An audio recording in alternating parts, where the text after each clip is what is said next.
Je vous filme pour raconter le pavillon français. Bien. Le pavillon français de cette biennale met l'accent sur les contradictions de l'architecture moderne. Plutôt que de faire une monographie ou de raconter une longue histoire, j'ai préféré montrer comment l'architecture moderne avait pu représenter une promesse, c'est-à-dire l'attente d'un monde meilleur, que promettaient les ensembles de logements et les maisons innovantes des années 50, et comment en fait elle a souvent représenté une sorte de menace, une sorte de présence négative qui a eu des effets parfois comiques. On le voit avec la maison de Jacques Tati, qui est une maison très amusante, très séduisante, très élégante, mais qui force ses occupants à faire toute une série de contorsions, de mouvements absurdes qui se détraquent et leur compliquent la vie, donc qui en fait discréditent l'idée même de la maison moderne, ce qui à mon avis a joué un grand rôle en France. On voit aussi comment certains grands ensembles construits avec des techniques très raffinées sont devenus, dans le cas de Drancy, des lieux de réclusion, des lieux d'enfermement, parce qu'ils avaient été pensés contre la ville. Et donc c'est autour de ces thèmes et aussi de l'action remarquable de Jean Prouvé, constructeur, designer, industriel, qui a essayé d'imaginer un monde moderne fait d'éléments métalliques à l'image des automobiles et des avions. C'est autour de ces thèmes divers que j'ai construit le récit qu'un film fait d'extraits de Jacques Tati, de Jean-Luc Godard, mais aussi d'actualité et de films de propagande, assemble dans un récit unique. Ça semble que cette année, film et filmer et voir l'architecture à travers les films est à la mode.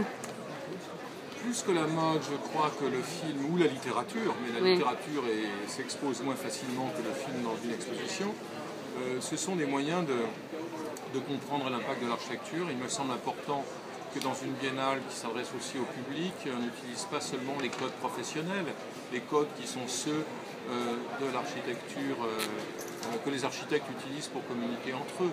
Donc je pense que de ce point de vue, cette biennale marque un seuil.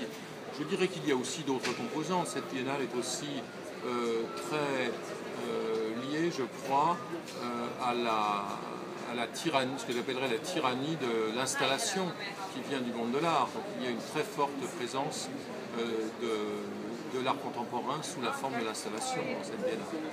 Et il y en avait encore des biennales, il y a eu des biennales avec beaucoup de présence d'art contemporain plutôt que des projets, ou des biennales qui ont plutôt des projets que de l'art. Donc il y a des moyens pour exprimer l'architecture, même pas à travers les projets.